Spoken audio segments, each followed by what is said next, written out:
Hi, I'm Dakshita Vikramaratne from the Youth Advocacy Network Sri Lanka. Hi, I'm Sarah. I'm also from the Youth Advocacy Network of Sri Lanka.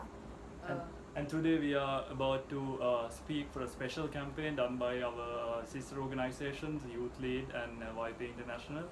And this is on preventing of gender-based violence and sexual harassment.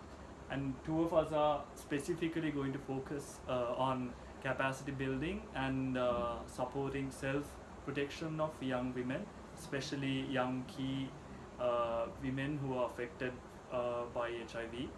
And we probably would talk a lot about our experiences working in the South Asian region. And so let's start with Sarah. So Sarah works strongly in the plantation sector and the post-conflict settings in Sri Lanka, and I'm sure she has exciting stuff to share and interesting facts to talk about preventing of sexual violence.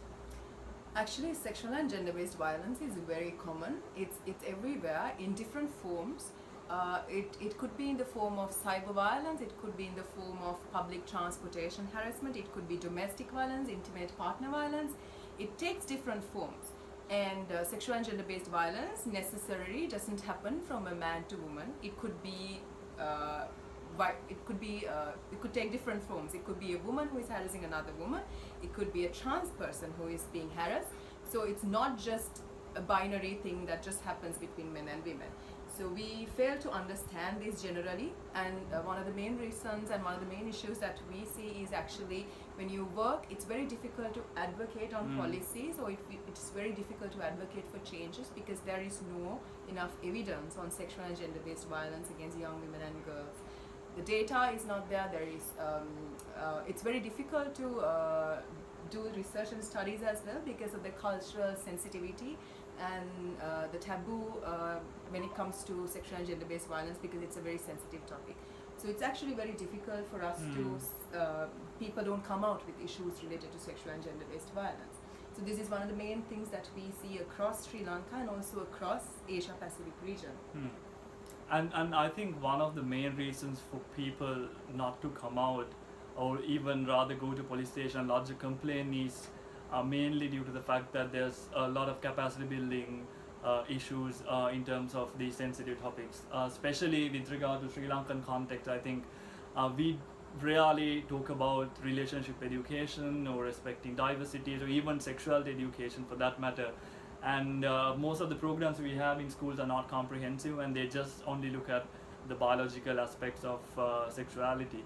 And CSE, Comprehensive Sexual Education, could play a great role in terms of really respecting and promoting human rights education within the school systems, and that would really reflect later on in a person's life, especially within the work settings, within public transport systems, and even at a house setting where there's domestic violence. And if people really know the need of respecting each other, especially not using violence to sort of push women, and also to understand the difficulties they go through, it's really important for schools to have comprehensive sexual education. That would play a really great role in terms of promoting human rights education.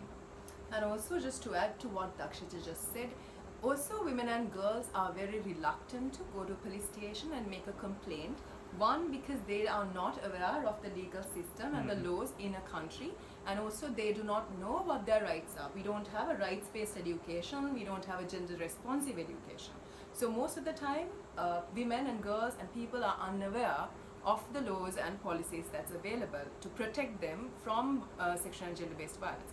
And the other thing is, even if you go to the police station or to the legal places and make a complaint, the implementation. So for an example, in Sri Lanka, we have an act to prevent domestic violence. We have an act against cyber violence. We have in 1995, there was a law that came out to protect women from being harassed in public transport. But one, people are not aware. Two, even if they go and make a complaint, the implementation. There are so many loopholes and gaps in the procedures, implementation, sensitivity of police officers, sensitivity of people who take the complaints. So this is one of the main reasons why women and girls especially also, young people with different sexual orientations and gender identities do not go to a police station and make a complaint. So this is another big issue that we have. So, capacity building in terms of sexual education, relationship education, capacity building of legal literacy are three main areas all of us need to strongly work on in terms of preventing sexual and gender-based violence. So, going beyond capacity building, I think another aspect is the need of promoting self-protection, especially for young women and girls. And this self-protection could be in two ways. One could be physical protection, the other one could be verbal protection. In terms of verbal protection, I think it's really important for women and girls to know that they have a voice and they have a right to protect their own bodies. Especially if we look at a public transport case, most of the women stay silent because they are afraid to raise their voice. But if they actually raise their voice, that would really affect the mindset of the perpetrator. And if they actually say, hey, this is my body, you don't have a right to touch my body, and there would be other people who would actually support them and really stop the woman by being harassed. And also in terms of domestic violence, there's a great need for them to raise their voice, especially go out of the house and lodge a complaint or get the services of a legal officer, or even at least talk to a friend who they trust, so that that friend could actually lead them to a safe environment where she could really lodge a complaint and get protection. So it's interesting when you talk about services, one of the main things that we need to look at, but what we have failed to look at, is counseling and psychosocial support for women and girls, also young trans women and young sex workers, young women living with HIV. There's a lot of taboo around mental health generally, not only in Sri Lanka, not only in South Asia, it's across the globe. The taboo on counseling, on mental health, on psychosocial support. So as a result, if you look at Sri Lanka or South Asia, there are no proper systems to provide counseling or provide psychosocial support. There's no national mechanism. In Sri Lanka, we have only a very few psychosocial clinical psychologists actually, and it's not sufficient at all for when you look at the districts, the amount of clinical psychologists that are there for different areas, it's actually not sufficient. So people are not only the taboo, people are also not aware that they can get this support, but counseling and psychosocial support could definitely provide an aspect to a person's life, especially in terms of dealing with violence, sexual and gender-based violence. It could do a lot of things actually in terms of boosting the personality, in terms of being empowered, in terms of dealing with it, or in terms of also confronting the perpetrator. So the lack of mental health and mental health support and psychosocial aspect is also a main reason why we have post-stress disorders and depression, and even a high rate of suicide. In Sri Lanka, we have a very high rate of suicide, young women and girls actually. So this is another reason. They do not know how to cope with it. There are coping mechanisms, but they do not know that, and they don't get sufficient knowledge on that. And I think why they don't get sufficient knowledge is also the fact that they are sort of resistant to sort of use these services, mainly because of the social taboo we have in terms of accessing mental health services. So another area we could really work on is in terms of really breaking these taboos around mental health and making these services available for young women and girls, and also to come up with policies which actually provide services for young women and girls, especially under work settings. Workplaces can do so many strong things in terms of protecting the rights of women and girls who are working there. I think there's a great need of engaging the high-level management in terms of establishing these policies. And when you have these policies, it's also important to make sure that all the employees in the organization are aware of these policies, so that every man, woman, whoever is working there are really aware of what is sexual harassment in workplace and what are the repercussions of really committing something on sexual harassment. So you can have policies, but if people do not really know about it, then it might not really have a huge impact. So important to have policies, important to build capacities of people working in the workplace, and also important to make sure that there are um, strong remedies are taken right after a case has been reported, because sometimes in Sri Lanka it takes ages for a case to come into solution and a woman to get justice, and by that time the perpetrator would have committed several other crimes as well. And even if there's a solution, probably that man would get out of jail after like probably a really minor um, punishment. So that's really important in terms of strengthening the legal systems and making sure that these cases, whenever they are reported, that there'll be quick solutions coming up. Also, just to add to that, so when it comes to workplace harassment, sexual harassment, and all, of course, women and girls are affected. We also have to look at trans women, because trans women are harassed more, and more than that, they don't have, for an example, in Sri Lanka, homosexuality is criminalized. So they do not have a way of making a complaint. And even if they do that, because of the legal system, justice system, the culture, and the taboo, they would get more stigmatized, or so it's very difficult for a young trans woman to specifically make a complaint or do something about it. So I just wanted to mention that as well.